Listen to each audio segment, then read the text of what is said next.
இன்னைக்கு நிறைய பேருக்கு வந்து ஸ்ட்ரோக் வருது. இந்த ஸ்ட்ரோக் வர்றதுக்கான மேஜர் காசஸ் அப்படிங்கிறது ஒரு 5 ரீசன் சொல்றேன். இந்த 5 ரீசன் என்னென்னங்கிறது பார்த்துக்கலாமா? ஃபர்ஸ்ட் பார்த்தீங்கன்னா பிபி. இந்த பிபி வந்து பார்த்தீங்கன்னா கண்டிப்பாக கண்ட்ரோலில் இருந்ததுன்னா உங்களுக்கு ஸ்ட்ரோக் வர்றதுக்கான வாய்ப்புகள் ரொம்ப கம்மியாக இருக்கும். நார்மலாக 140-90 வரைக்கும் இருக்கலாம். ஆனால் 140க்கு மேலே போகுதுனாலே நீங்கள் என்னன்னா கண்டிப்பாக வந்து அண்டர் மெடிக்கேஷன் அப்படி இல்லைன்னா வந்து உங்களுக்கு ஃபிசிக்கல் ஆக்டிவிட்டி இல்லை ஒரு பிராணாயாமம் ஒரு டயட்டில் கொண்டு வந்து கண்ட்ரோல் வச்சுக்கோங்க.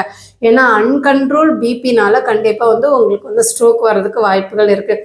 செகண்ட் பார்த்தீங்கன்னா டயபெட்டிக்னு வந்து பார்த்தீங்கன்னா சுகர் வந்து கண்ட்ரோலில் இருந்தது அப்படின்னா உங்களுக்கு ஸ்ட்ரோக் வர்றதுக்கு வாய்ப்புகள் வந்து ரொம்பவே கம்மியான அன்கண்ட்ரோல் ரொம்ப சுகர் அதிகமாக இருந்துச்சுனால உங்களுக்கு ஸ்ட்ரோக் வர்றதுக்கு வாய்ப்பு இருக்குது.